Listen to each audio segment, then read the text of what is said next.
natural causes. All that blood that was in there that y'all seen, all natural causes. 38 years old, natural causes.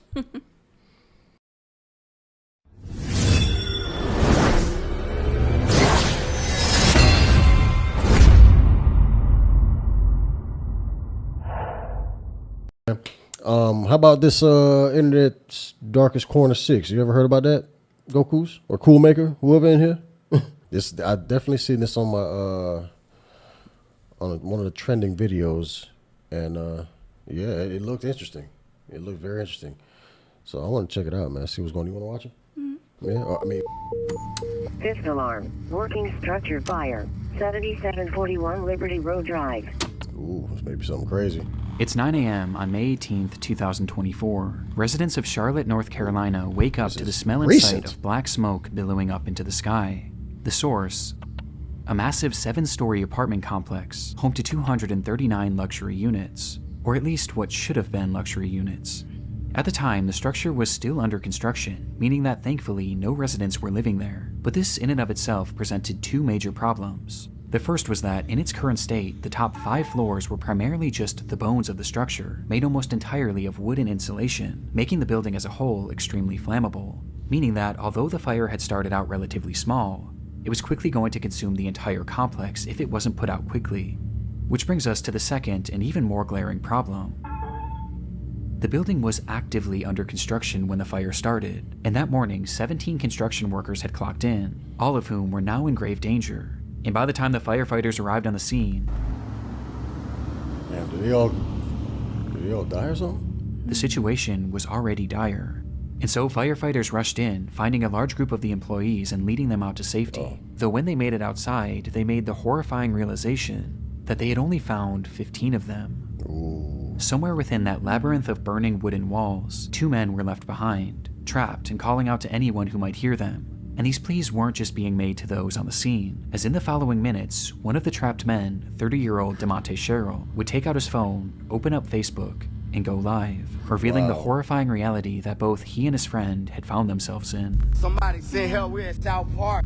Help! Oh, wow. Showing our friends the basics of the internet, and we thought you might want to come along. You gotta do it now or never. If you own a computer, here's how to get the most out of it. Watch this, watch this, watch this.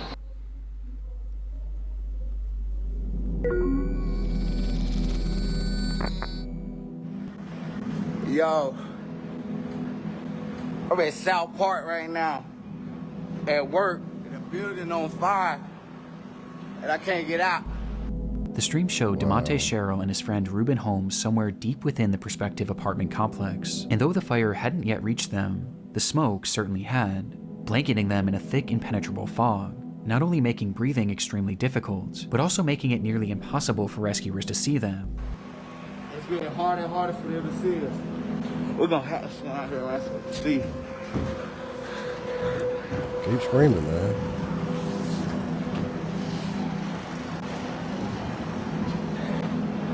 The building on fire, I'm trapped inside, me and my man.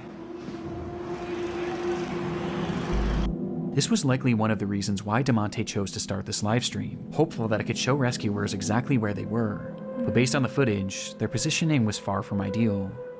They were on the second highest floor, floor 6, which had only one access point, a single stairway that was on the complete opposite side of the building. And based on their testimony in the footage, something had clearly blocked their path to that one remaining exit, meaning that the only other way out would be to jump. Though at 6 stories in the air, and falling into what would likely be the heart of the fire, this would have meant certain death. There was quite literally nowhere for them to go. Rescue was their only hope.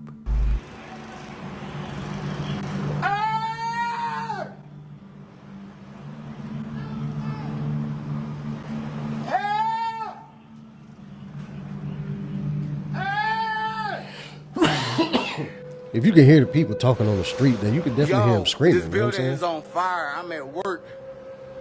Somebody send help. We're at South Park. Seemingly realizing this, DeMonte began to grow more desperate, yelling out into the void of smoke, while Ruben can be seen in the background waving his phone flashlight, with both men doing anything they could to help rescuers find them. Before it collapsed. Help! the stream abruptly ends.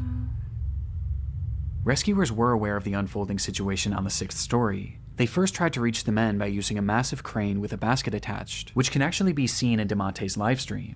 Though in it, you can see that it's also facing the complete wrong direction, as the smoke was just that impenetrable. However, at one point, it's believed that the crane operator did actually see these men, but the blaze was just too extreme, leading to the operator himself having to be rescued.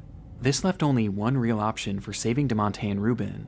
They were going to have to go in after them. And so they climbed that stairway up to floor 6 and started their trek to the opposite end of the structure. Though before they could even make it halfway, the rescuers were relegated to a slow crawl, as the inferno around them raged more and more intensely, and the smoke grew thicker and thicker. Though that's when they began to hear screaming. Somewhere lost in that maze, Ruben and DeMonte were yelling as loud as they could for help. This sound was a sign that they were getting close, though just then, rescuers would be met with another sound. All companies working 7741 Liberty Road Drive, evacuate structure, per command. All companies working 7741 Liberty Road Drive, evacuate structure. Command all companies, this will be defensive at this time. We'll be ready for this side to collapse. Everybody get out of the collapse zone. Confirming you are coming out, but you're not out of the building. Don't intimidate. With the order being made for all of them to evacuate, as by this point, the structure was engulfed in flames, and a collapse was imminent. The firefighters tried to call out to the two in one last attempt to guide them towards rescue, but they never came. In fact, at that point, the structure fell eerily silent. They would leave that structure without DeMonte or Ruben, and minutes later, the fire consumed the entire building, with the temperature inside reaching 2,000 degrees Fahrenheit. Before... Damn, man. It collapsed. It would eventually topple to the ground. And inside, DeMonte and Ruben would become the sole fatalities of this catastrophe. Yo, I'm at South Park right now, at work, and the building on fire, and I can't get out. Last video, man. It's getting harder and harder for them to see us. Knowing how the story ends would make this live stream difficult for anyone to watch, but what I find most upsetting about it is that the majority of those who initially watched this were his own friends and family that followed him on Facebook, with these viewers including his own mother. And a lot of them probably had no idea he even worked this job, as he had just been hired that week. His brother had also caught the stream as it was happening and actually rushed over to the scene where he pleaded with the firefighters to watch the footage. But despite doing the best they could, there was just too much working against them to save DeMonte and Ruben. Following an investigation into the fire, it was discovered that the crew was using an organic foam insulation, which was known to be extremely flammable and produce thick black smoke. And this became deadly when the machine used to spray that insulation caught fire, sending the whole building up in flames, where they had yet to install any sort of smoke detector or alarm system to alert the crew of a fire. Making matters worse, there had been a temporary set of stairs made right where the two men had been trapped, but that stairwell had just been removed in order to make way for the permanent set of stairs. Because of this and a myriad of other issues, the companies involved with this construction were forced to pay a fine of $50,000 and are currently being sued by the families of both victims. But regardless of the outcome, nothing will ever make up for the loss of DeMonte Sherrill and Ruben Holmes. You're like some fine on that. That's crazy, man. Like, it sucks that that had to happen. I mean, it was almost fate that that was gonna happen to him. But it's like, damn, man, that sucks, man. Just imagine being them, like helpless. Like, damn, man, are we gonna die? Like, imagine what they're thinking. You know what I'm saying? Moments before, man. That right there is that feeling that is like unreal. I know it is crazy, man. Me personally, like, I probably would have jumped. I would have broken my legs, but at least, hey, I probably wouldn't have been alive. You know what I'm saying? That's just me. My instincts kick in, and I just, hey, I'm a survivor. I'm going to do whatever I can. If I got to jump onto a tree, I'm going to do it. But they are 6 stories up. You know what I'm saying? Like, I don't know, man. Dying, like getting burnt, or just a quick bam on the ground. You know what I'm saying? Like, rather die, like, you know, it would take a couple minutes for the fire to burn them alive, and they're going to be dying in pain, or just a quick, just bam. You know what I mean? Right. So it's tough. I don't know, man. I guess I'm just different. Things were getting concerning. Johnny Cashman spoke to his family nearly every single day, but now, on the 6th day without receiving any communication from him, they knew that something was wrong. Johnny lived in Lynchburg, Virginia, hundreds of miles away from his home in Maine, and so, being unable to check on him themselves, they called police in the area and requested a welfare check. Police entered Johnny's apartment on the 19th of April, 2022, and hours later, they would call his parents with the news that they had found their son dead on the floor. According to the officers, Johnny had experienced some sort of medical event that led to GI bleeding that ultimately claimed his life. But this made no sense to Johnny's family. He was only 38 years old and had just been given a clean bill of health after a full medical exam only 4 months prior. It was so out of the blue, in fact, that they even asked if there were any signs of a struggle or if there was any evidence that he may have taken his own life. But they were assured that there was no trauma, no drugs, and nothing suspicious found on the scene, and that, as shocking as it was, his cause of death was entirely natural, and had likely just been spurred on by drinking and tobacco use, with the only solace being that Johnny didn't suffer, as they stated that he had died instantly. Because of this, no autopsy was performed, as the case seemed as straightforward as it gets, and despite his family questioning if they should get their own autopsy, they were told by officers that it wouldn't be necessary. And so, Johnny's body was cremated and sent back to Maine, in what seemed to be the end of Johnny Cashman's story. Damn, like that? I didn't even really look into it. 10 days after Johnny's body was discovered, his ex-girlfriend and her mother made their way back to his apartment in order to retrieve some of her belongings. She knew that re-entering the space was going to be difficult, but ultimately, there was no way she could have prepared for what was waiting for her inside. There was blood everywhere. They didn't see it was that pooled in the bathrooms, wiped on doors, spread all over the living space, and was even found on a chair and a banister. But the most horrifying part of it all was the walls. They were covered in splattered blood, which revealed long streaking handprints. It was something straight out of a... Okay, wait, so... I'm so confused. When they found him, they said there was nothing, no sign of struggles, anything. Mm-hmm. But then... Where did they go? They went to his apartment and then saw that? I don't understand. What am I tripping?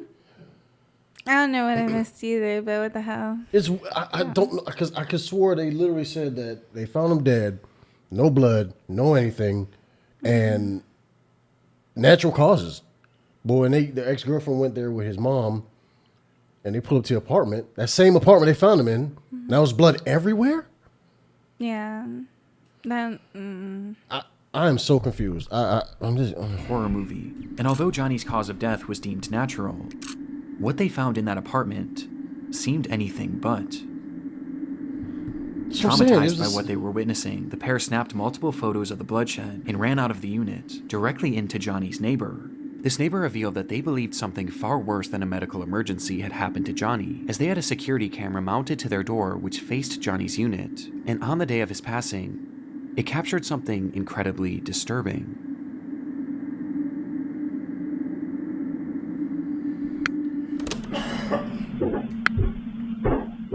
Oh, shit. The footage shows Johnny making his way up the flight of stairs leading to his apartment at around 3:03 p.m.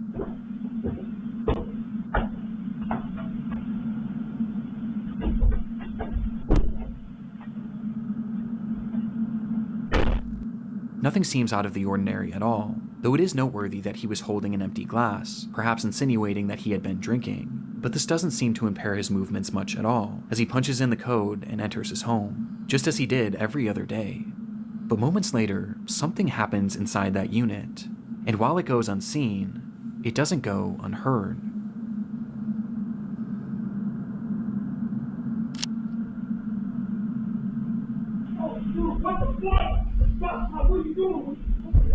Oh, shit. Yo, what the fuck, dude?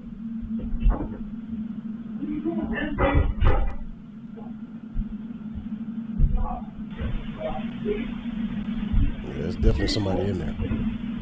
What are you doing, man? Stop. Stop.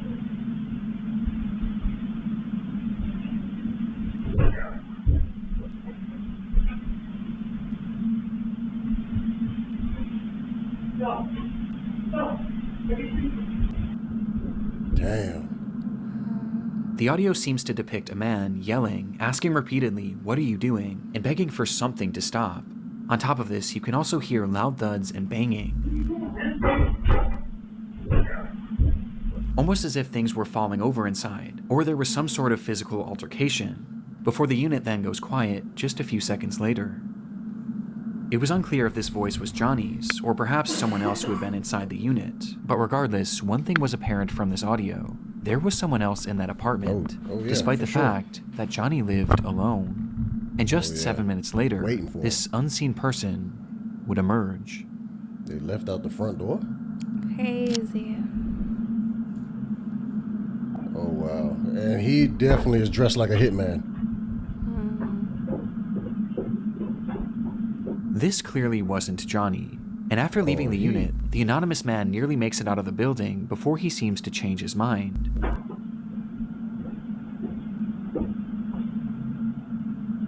What the hell?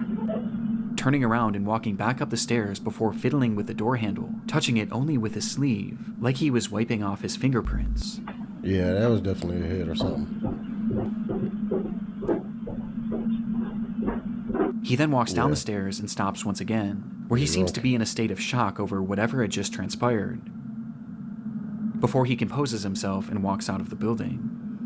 But the footage wasn't quite finished yet.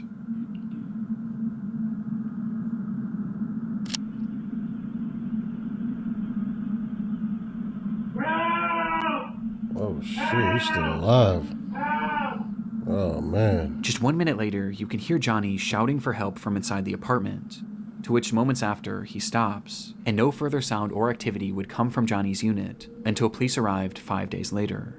Days later. The footage and the scene at the apartment seemed to contradict what Johnny's family had been told about his death. 5 days. The blood all over made it obvious that Johnny's death had not happened in an instant, and this, coupled by the presence of this unknown man who is clearly... Okay. Now this is what I was talking about. Like, the police tried to cover this up because clearly that guy killed him. Okay. Mm-hmm. They said it was natural causes. Mm-hmm. Why would the police say it was natural causes? Why? In the apartment looking like that is crazy. Like, if this camera was not installed, that would have been an open and shut case. Like, there's no, like, they couldn't do anything about it. And the family was going about their life. They thought it was just, all right, man, he's gone, cremated, and we're going to just, we're good. Mm-hmm. They go back to a blood-filled apartment, and y'all said it was natural causes? Yeah. Like, if the parents were never going to go to that apartment, which is weird, too. What is going on for them to say that? Mm-hmm. When it clearly that wasn't it? That was, like, what? I guess we got to, watch more to see. But this is crazy. This is clearly a hit. And he don't have a mask on, nothing. He just, like, he's the killer. Like... Clearly distraught and wiping off his fingerprints, as well as the sound of the apparent struggle inside, seemed to point towards something much more sinister than what was initially conveyed to the family. But even with this footage, police still believed that Johnny's death was due to a medical emergency, as they quickly changed their initial story, saying that the blood spread was due to uncontrollable vomiting, and that Johnny had in fact likely suffered, at least for a short while. But this medical emergency wasn't elaborated on, as they didn't truly know what caused it, as no autopsy was ever performed, nor could one ever be performed, as by this point, Johnny was already cremated, and cremated because of the officer's initial statements. So if Johnny had actually been murdered, which the footage does seem to suggest, there was now virtually no way to prove it. And what makes this even more frustrating is that law enforcement already had this footage.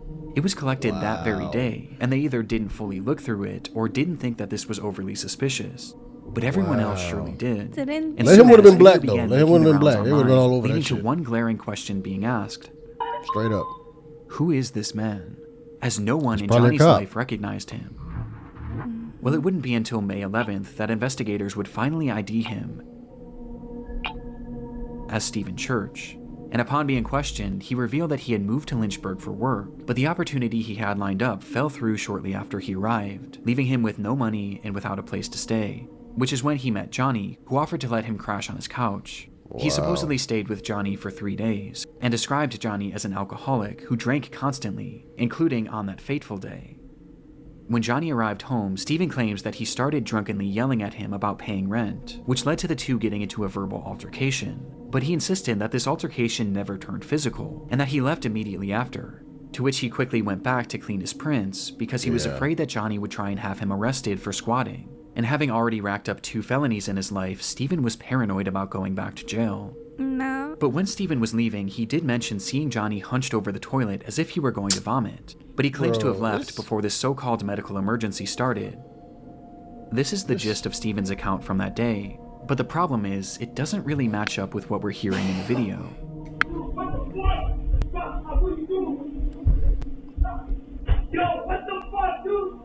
From the footage, we can hear everything going on in that unit, but at no point do we hear any sort of argument, nor do we hear anything about rent, with the phrases lending themselves more to a physical struggle rather than a verbal one. In fact, the whole time it appears that we're only hearing one voice. But there is an exception.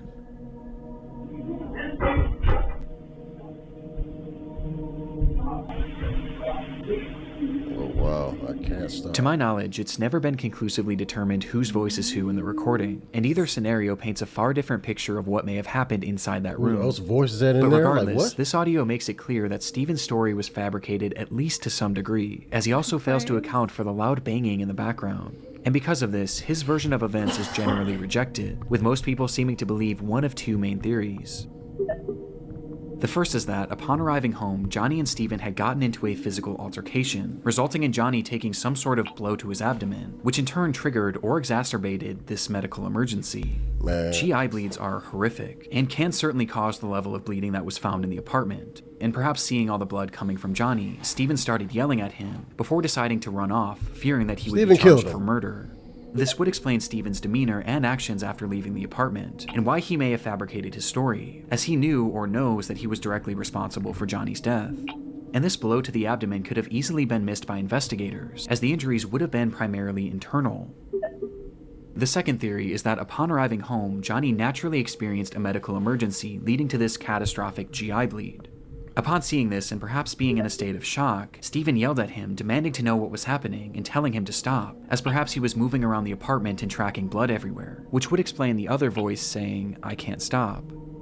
I could see how this experience would make no sense to Stephen, and perhaps just having no idea what was happening, he left and tried to make it look like he was never there, as he was afraid of being blamed for whatever was happening to Johnny, and so he essentially left Johnny there to die, whether knowingly or unknowingly.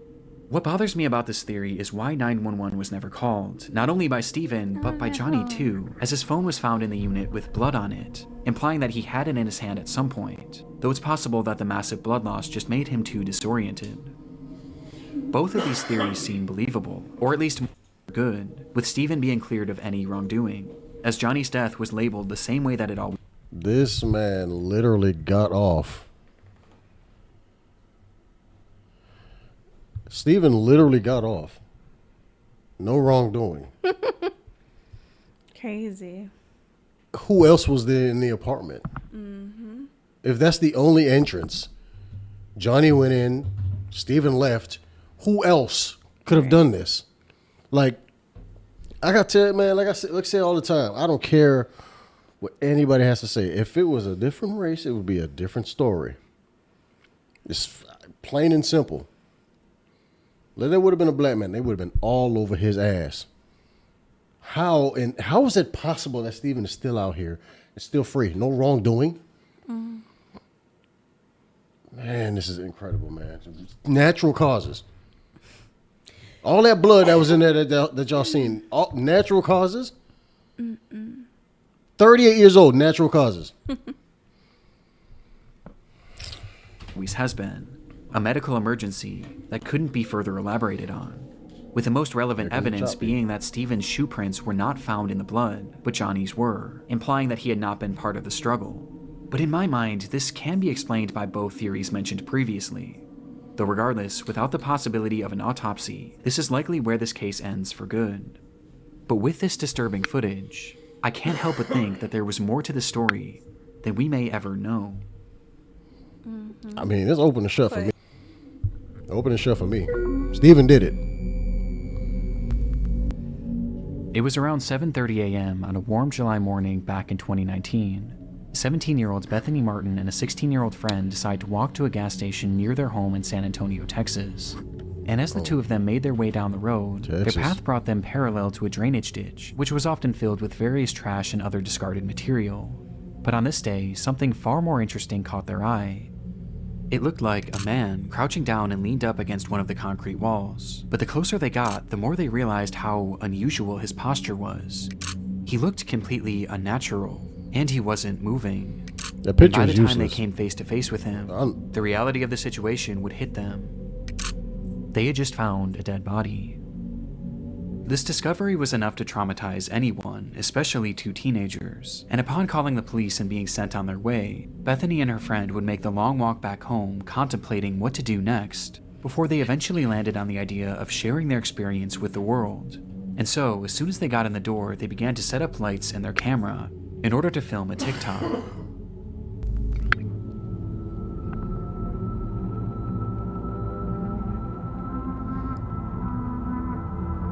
What? Did y'all really make a video like this? The clip showed the two sitting on a couch appearing to be in a state of shock, with the words, "Us remembering we found a dead body this morning," plastered on the screen, offering no other context aside from the description, which simply read, "I wish we were kidding, all respect to the family." Some offered sympathy for the girls, while others viewed their post as insensitive and It really is And insensitive. weird. Because you got all angles of yourselves doing this. Like, y'all literally got there and ran over to that side, put the camera there. Ran over to that side, put the camera there. Y'all are literally fishing for views. It's very insensitive. The fact that you did all of that is insensitive. Yeah. Y'all want views. Like, this generation is out of their damn mind. Like, and I'm pretty sure they feel like, oh, I didn't do anything wrong. Yeah, you doing stuff like that. That's crazy. That's literally crazy. That's like, y'all, I don't know. It's I don't understand this shit, man. It's stupid. exploitative. But others weren't even convinced it was real, Look at it, all partially angles. due to this glaring lack of context. But any doubt of this post's legitimacy would be quickly thwarted by a discovery made not even one full day later, as it was revealed that this recording hadn't actually been the only video that these two girls had made on that fateful day. Okay. On their walk to the gas station, the girls had stumbled across the body of 25-year-old Marcus Adams, with the young man having seemingly perished earlier that morning, with it being apparent that he had taken his own life. But upon finding Marcus, the girls weren't actually overwhelmed with sadness or even shock, as instead, their focus immediately went. They did it. No, I don't think they did it. I just think they're insensitive. There has to be some type of turn to this. This is darkest corners. They probably did it. Damn. I don't know, man. We're going to see. Went to something far different, as something on the man's body had caught their attention. His necklace. The girls really liked it. In fact, the unnamed 16-year-old had said that it matched her fashion perfectly. And so before police arrived, the two would once again pull out their phone and start recording, showing Bethany approaching the body with her intention being to grab his necklace. Which she eventually does, removing the medallion and giving it to her friend, before tossing the chain into the grass nearby, leading to the girls running away from the scene. They are The heartless. 16-year-old would then post that video onto her Snapchat story for all of her close friends to see. I can't show the footage for obvious reasons, but it's truly awful. And just based on the audio alone, you can tell that they're very obviously having fun doing this. Yeah, they out their mind.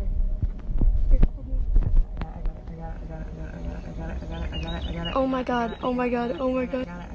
Oh my god, oh my god. Okay, you got it. Horrible.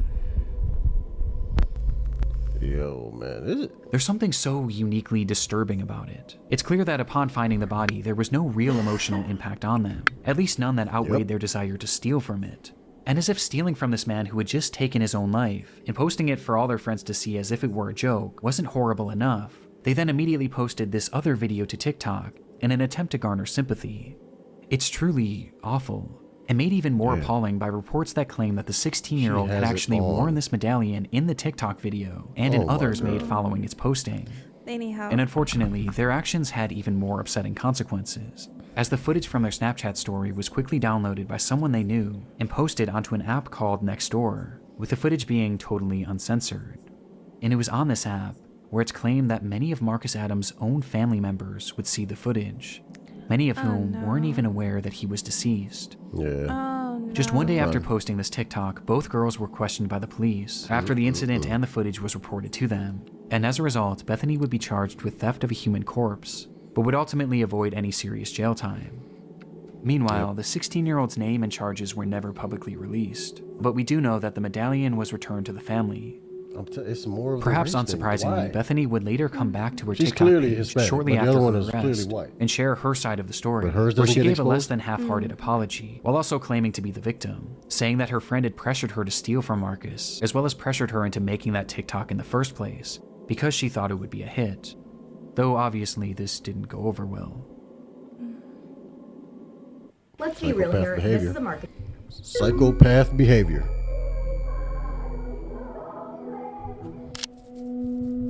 On December 20th, 1984, 12-year-old Janelle Matthews disappeared from her home in Greeley, Colorado in the evening hours.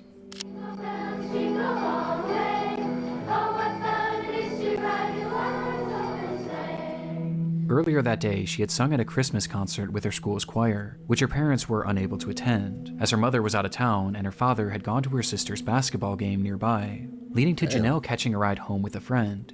Being dropped off at her house sometime around 8:15, where she excitedly spoke to her father on the phone, I guess their letting dad him had a know that she favorite. had arrived home safe and kinda sound. sound like it. Approximately 1 hour later, her father, Jim Matthews, pulled into the driveway to find the garage door wide open, and the house Damn, what if they do completely empty. both have something on the same day? Janelle was gone, Crazy. leaving behind her winter coat and even her shoes, Record despite that. it being Let them a know who frigid, their favorite snowy is. night.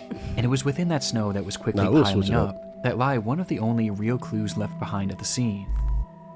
Footprints leading directly to one of the home's windows, insinuating that someone had been watching Janelle.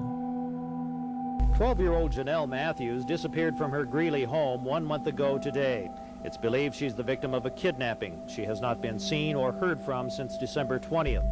Her disappearance became a big news story almost immediately, with the whole community and really the whole country becoming invested in the fate of this girl, thanks in large part to her being one of the very first milk carton kids, meaning that her face and information about her disappearance was shown on countless milk cartons all across the country to get the word out.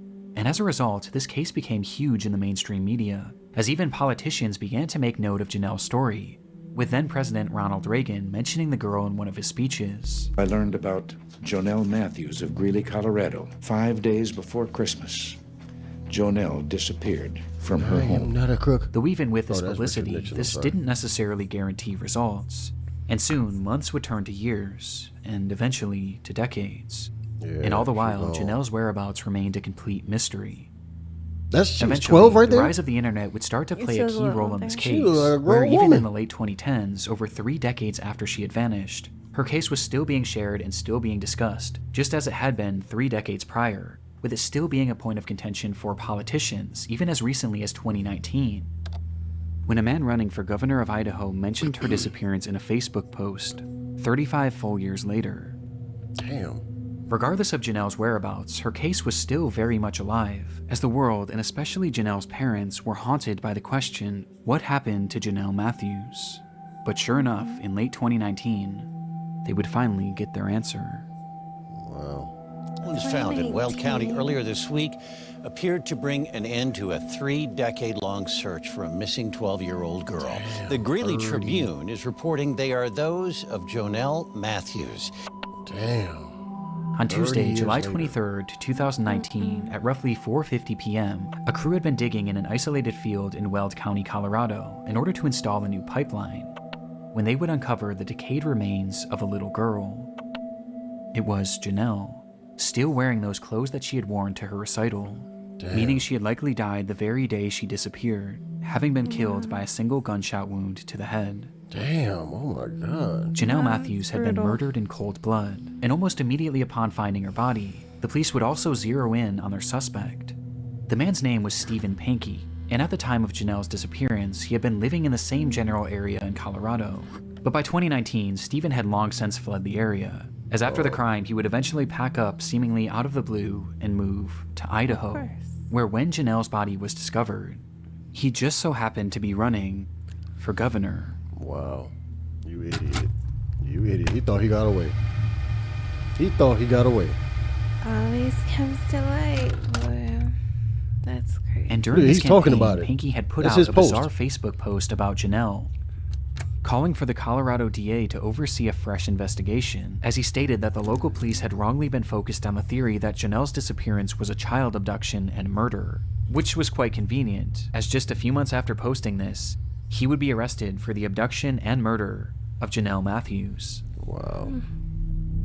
Police believe that Janelle had first caught Stephen's eye when he was working as a janitor at the church she attended, with this leading to him stalking her and eventually abducting her on that fateful night, where he threw Janelle in his car and ultimately ended her life, for no reason other than his sick satisfaction. He then proceeded to bury her in a field 20 miles away, in a spot that he was certain no one would ever find her. Now, the evidence supporting this is mainly circumstantial, but it is incredibly concerning. Just one day after Janelle's abduction, Pankey decided to take his wife to California in order to celebrate the holidays with his parents, with this trip being completely unplanned, as his wife was only told of it literally the day of. And making things stranger, when they returned home, Stephen's car conveniently caught fire and was burned to a crisp, to which he offered no explanation for. But in response, he would take the car to a local scrapyard where it would be even further destroyed, taking any potential evidence along with it. But while this is all strange enough, police say that the main indicator that Stephen was their man was his clear obsession with Janelle's case. Shortly after the slaying, Stephen began listening and watching any news reports he could on Janelle's case, while also having his wife read every single article about the missing girl out loud, to which he would often have her repeat them over and over again. And she didn't think that was strange as a wife. If he would have came in and was talking about some little girl who went missing and had me read news articles and 30 stuff, years like, later? I'd be bro. like, I call the police. Yeah, you still, what are you still talking about? Like, yeah, man. It's in church. Yeah, that's why I said, watch your kids. It don't matter where you are. There's creeps everywhere. The holiest Family place. members, doesn't matter. The holiest place on earth. You're is where, Janelle unfortunately found her killer. It's a lot of things I can say about this because I got 2 daughters, and like I said, I will lose my shit. I'll kill for them. I will die for them. All of that. And hopefully none of that ever happens. But if it does, I will never stop. I will never stop. The killer or killer, it won't happen. Promise to God. Hopefully it doesn't happen. It won't happen. But I will never stop. Never. You know what I'm saying? Mm-hmm. It is a cold world out here, man. Mm-hmm. Like, man. But his obsession didn't stop there, as he would then start frequently calling the police, wanting to talk to them about the case, even going as far as to give them potential leads, as he claimed to be fearful that he was going to be blamed for the crime, despite having seemingly never even met her. And it was during some of these many unusual phone calls that he was said to have given details on her disappearance that were never actually made public. His obsession was entirely uncanny, bringing up her disappearance at random even decades later, with his Facebook post being a perfect example. And as it turns out, one of Stephen's most incriminating statements came as a result of something he mentioned in that infamous message. In it, Stephen says that his son Carl had been murdered in 2008, which is in fact true, as the murder was actually fully solved, with it being confirmed that Stephen had nothing to do with it. But when he was mourning the loss of Carl, something unusual happened. His now ex-wife recalled that following Carl's death, Pankey never once cried, until the day before his memorial service, where she watched him from a distance walk up to their son's urn and begin to sob, eventually blurting out, "I hope God didn't allow this to happen because of Janelle Matthews." Despite maintaining his innocence to this day, Pankey was sentenced to life in prison with the possibility of parole in 2040, his conviction coming 12,634 days after Janelle Matthews' disappearance, with Pankey's cryptic Facebook post serving as a dark relic of his twisted obsession that would eventually expose him as Janelle's killer. Man. He couldn't hold it in. He just had to, you know what I'm saying? He had to let the world know. I want to give a massive shout out to my buddy Ryan, aka Next. Unbelievable. Unbelievable how, you know, it can be. All these stories were crazy. For real, man. Every single one of them. I just can't believe that, you know, I mean, especially the last one. I mean, I can't really say which one is worse. They're all bad. I mean, but you know, this is what is going on in the world. These are all kind of, well, not all kind of recent, but most of them were, I believe. It's a crazy world we live in, man. Best thing you do is stay safe. You know, don't talk to strangers, and live your life. It is oh my God. I don't even know. That video was good. It was very well put together. Nick Crowley, very well put together, man. That was definitely some of the darkest corners that I have not seen ever. And yeah, good video. What you think? Yeah, I would definitely watch more from him because this is stuff that, you know, is not really talked about much, and some people may not know about these stories. So yeah, I feel like it was very sad situations, and if we're parents, and if you're parents, definitely just try to do your best to protect your kids and your mental health, period. Yep. Hey, man. Like we said before, man, we are live on Twitch. We're definitely going to try to do this almost daily. And, hey, go ahead and give us a follow. Subscribe if you want as well. If you're on YouTube, go ahead and like, comment, share, subscribe, and all that good stuff. And we're going to get up out of here, man. Thank y'all so much for watching. Stay tuned for more. See y'all in the next one. Peace.